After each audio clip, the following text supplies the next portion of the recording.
When Adonizedek, the king of Jerusalem, had heard these things, specifically, that Joshua had seized Ai, and had overthrown it, for just as he had done to Jericho and its king, so did he do to Ai and its king, and that the Gibeonites had fled over to Israel and were now their confederates.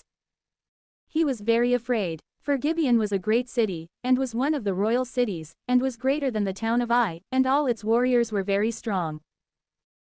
Therefore, Adonizedek, the king of Jerusalem, sent to Hoham, the king of Hebron, and to Piram, the king of Jarmuth, and also to Japhia, the king of Lachish, and to Debir, the king of Eglon, saying, Ascend to me, and bring troops, so that we may fight against Gibeon. For it has fled over to Joshua and the sons of Israel. And so, having assembled, the 5 kings of the Amorites, the king of Jerusalem, the king of Hebron, the king of Jarmuth, the king of Lachish, the king of Eglon, together with their armies, went up and encamped around Gibeon, laying siege to it. But the inhabitants of the city of Gibeon, when it was besieged, sent to Joshua, who was then staying in the camp at Gilgal. And they said to him, May you not draw back your hands from helping your servants. Come quickly, and free us, and bring troops. For all the kings of the Amorites, who live in the mountains, have gathered together against us. And Joshua ascended from Gilgal, and the entire army of warriors with him, very strong men. And the Lord said to Joshua, You should not fear them. For I have delivered them into your hands. None of them will be able to withstand you. And so Joshua, ascending from Gilgal throughout the night, rushed upon them suddenly. And the Lord set them in disarray before the face of Israel. And he crushed them in a great defeat at Gibeon, and he pursued them along the way of the ascent to Beth-horon, and he struck them down, even as far as Azekah and Makkedah. And while they were fleeing from the sons of Israel, and were on the descent of Beth-horon, the Lord cast great stones from heaven upon them, as far as Azekah. And many more were killed by the hailstones, than were struck down by the swords of the sons of Israel. Then Joshua spoke to the Lord, on the day that he handed over the Amorite in the sight of the sons of Israel, and he said before them, O sun, you shall not move toward Gibeon. O moon, you shall not move toward the valley of Aijalon. And the sun and the moon stood still, until the people had avenged themselves of their enemies. Has this not been written in the book of the just? And so the sun stood still in the midst of heaven, and it did not hurry to its rest for the space of 1 day. Never before and never after was there so long a day, as when the Lord obeyed the voice of a man, and fought for Israel. And Joshua returned, with all of Israel, into the camp of Gilgal. For the 5 kings had fled, and had hidden themselves in a cave, near the city of Makkedah. And it was reported to Joshua that the 5 kings had been found hidden in a cave, near the city of Makkedah. And he instructed his companions and said, Roll vast stones to the mouth of the cave, and station attentive men who will keep them closed. But as for you, do not stay here, instead, pursue the enemies, and cut down the lattermost of those who are fleeing. You shall not permit those whom the Lord God has delivered into your hands to enter into the protection of their cities.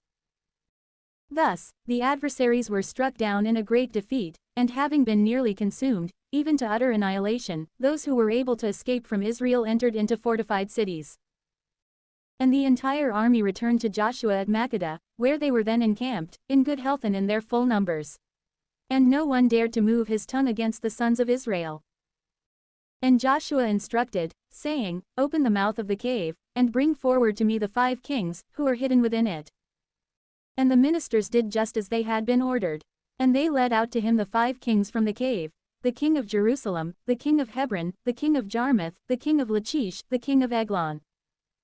And when they had been led out to him, he called all the men of Israel, and he said to the leaders of the army who were with him, Go, and place your feet upon the necks of these kings. And when they had gone and had tread their feet upon the necks of those who were thrown down, he spoke to them again, Do not be afraid, and do not dread. Be strengthened and be steadfast. For so will the Lord do to all your enemies, against whom you fight. And Joshua struck them down and killed them, and he suspended them on 5 gallows. And they hung there until evening. And when the sun had set, he instructed his assistants that they should take them down from the gallows. And having been taken down, they cast them into the cave, where they had lain hidden, and they set vast stones at its mouth, which remain, even to the present. Also on the same day, Joshua seized Makkedah, and he struck it with the edge of the sword, and he put to death its king and all its inhabitants. He did not leave in it even the smallest remains. And he did to the king of Makkedah, just as he had done to the king of Jericho.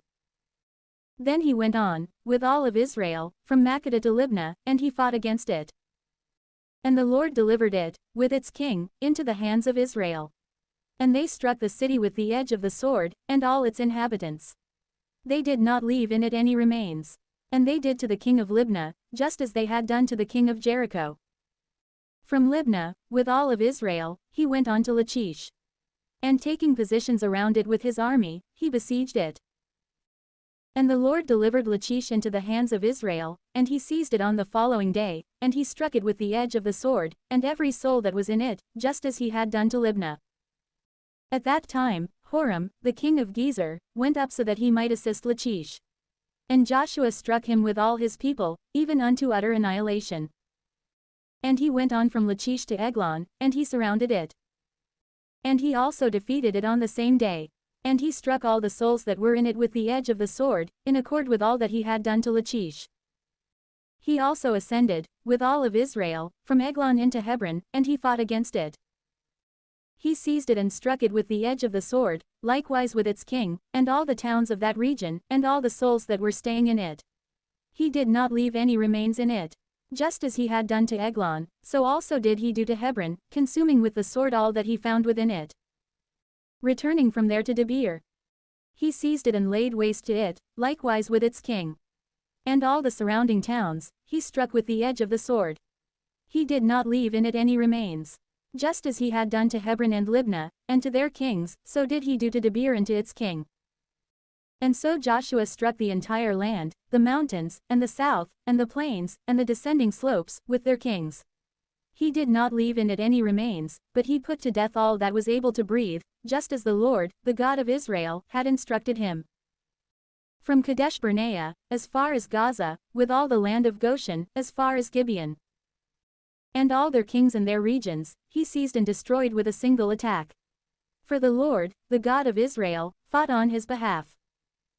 And he returned, with all of Israel, to the place of the encampment at Gilgal.